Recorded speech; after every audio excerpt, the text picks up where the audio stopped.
lagi saya ikut beliau, dan mulai 98 sampai sekarang saya ada di Jalan Bintang. Tetapi di Jalan Bintang itu pada saat itu saya bukan pengurus inti. Saya mulai masuk pengurus inti Bang Haris Bang Sugiat itu tahun 2017. Itu juga langsung jadi sekjen dan sekarang menjadi sekjen kembali. Nah, dalam proses perjalanannya saya melihat bahwa waktu awal mulanya Pak Prabowo bergabung dengan Pak Jokowi 2019 itu saya termasuk orang yang kecewa sama Pak Jokowi. Kenapa nggak ikut Pak Prabowo? Betul, dan bisa sampai kenapa Pak Prabowo? Maaf, Bang Habib. Jadi saya mengatakan kepada Pak Jokowi bahwa kenapa bisa Bapak? Tapi jawaban Pak Jokowi luar biasa. Mas tadi saya panggilnya itu Pak Prabowo itu yang menjadikan saya gubernur. Keadaan politiklah yang membuat kita waktu itu berseberangan. Jadi ketika 2014 beliau maju dan Pak Jokowi juga maju, waktu itu lebih daripada 2 pasang, ya, dan kembali bertarung head to head pada saat putaran kedua. Nah disitulah Pak Jokowi harus berhadapan dengan ada politik. Walaupun sebenarnya secara orang Jawa dia tidak enak berhadapan dengan Pak Prabowo yang sudah menjadikan dia jadi waktu itu menjadi gubernur. Nah ini terjadi. Nah kemudian proses terus berjalan. Ya itu yang disampaikan perpecahan ya, karena setelah kubu ini mendukung ini dan keluarga juga terjadi perpecahan. Nah di 2019 kembali bertarung Pak Prabowo dengan Pak Jokowi head to head. Ini luar biasa sekali perpecahannya sampai di keluarga kita sendiri yang mendukung Jokowi mungkin komunikasi bisa lancar juga itu saking bagaimana awalnya pertarungan itu. Nah ketika Pak Jokowi menang diambillah Pak Prabowo dan Pak Prabowo logo. Di situ saya melihat bahwa kedua orang ini luar biasa. Artinya apa?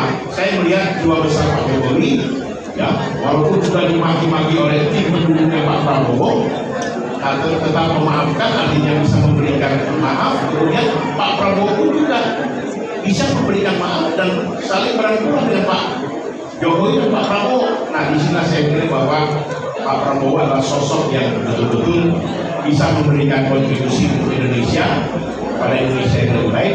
Dan perlu kita ingat dari militer tentunya setelah pensiun beliau masuk ke dalam dunia sipil. Sekarang beliau memimpin partai besar.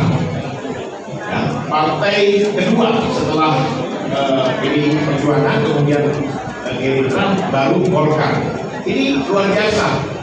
Nah, saya berpikir Pak Aris, saya ini salah satu yang hadir di sini adalah orang yang dari kabinetnya Pak Jokowi. Ya, jadi jelaskan pesannya. Pesannya jelaskan. Hidup Jokowi, hidup Prabowo. Itu ya betul. Jadi Bang Tamba itu betul, karena kenapa saya beberapa kali sebagai wakil negeri, walaupun wakil negeri karena kita tim sesnya Pak Jokowi, beliau selalu menjadi diskusi dengan kita, dan saya pribadi tentunya. Dan terakhir saya ketemu Pak Jokowi tanggal 9 Agustus yang lalu. Sebelumnya tanggal 1 saya juga ketemu. Saya mau memastikan Pak Jokowi itu bilang Jawa itu tidak perlu nyebut, tapi bahasa buku aja. Ya, bahasa buku dan Jawa ini ya apalagi Solo ini tidak perlu nyebut Mas Ferry Jawa buku kita, tidak perlu. Terakhir saya kemarin dengan Pak Prabowo hadir di Sumatera Barat, deklarasi lagi di sana. Pak Prabowo bisik-bisik, Pak Wamen, Pak Sekjen, saya tidak bisa lama-lama. Saya harus kembali ke Jakarta untuk meresmikan Hari Olahraga Nasional. Ya kan? Saya bingung kok Menteri Pertahanan disuruh buka Hari Olahraga Nasional. Saya tawanya yang bisa tanda-tanda keras di Pak Sekjen. Artinya apa? Sebelum Pak Jokowi berangkat ke India, ada berasal karena Pak Prabowo membuka acara Hari Olahraga Nasional. Nah kemudian apa yang sedikit saya cerita ya, saya menghadap Pak Jokowi, terus Pak Jokowi bilang gimana setelah deklarasi kemarin di SBSD, Pak ini semangatnya luar biasa. Dan kemarin kan 2019 ini tidak ada dulu Pak Prabowo, jadi sekarang Pak kami sudah deklarasi dan kami akan memilih Pak Prabowo untuk menjadi calon presiden. Cuman mohon arahan Pak. Dia ketawa. Terus gimana? Ya, alhamdulillah Pak, sepertinya PDIP sudah cocok dengan Pak Prabowo. Dan mudah-mudahan Pak Jokowi juga bisa ikut membantu Pak Prabowo. Tahu dia. Terus beliau hanya bilang begini, Mas Ferry, saya ini kan presiden. Presiden itu kan menaungi seluruh partai politik.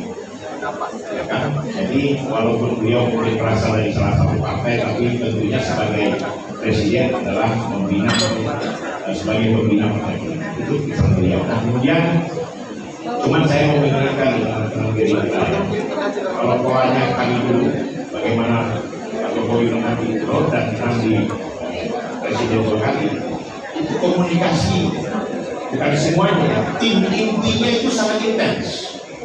Ya, jadi betul-betul intens. Jadi tidak sulit kita komunikasi dengan calon presiden kita, minimal siapa yang di-endorse beliau untuk betul-betul bertanggung jawab terhadap apa yang harus kita putuskan. Ini waktu sudah jalan, tidak bisa lagi menunggu-menunggu, tidak bisa lagi. Saya sama-sama dengan teman-teman ini sering diskusi, ya. Nah, artinya apa? Bagaimana ada seorang calon presiden yang betul-betul bisa mengendorse atau memberikan tanggung jawab penuh kepada siapa? Jangan banyak orang pusing kita nanti banyak orang bingung kita nanya sama Agil bilang nggak tahu Pak, nanya sama Pak Dasko bilang nggak tahu, nanya sama Ahmad Mudani bilang nggak tahu. Akhirnya kita juga nggak tahu mau ngapain. Ya, itu tolong Pak Agil. Saya maunya Prabowo menang, bukan mau kalah.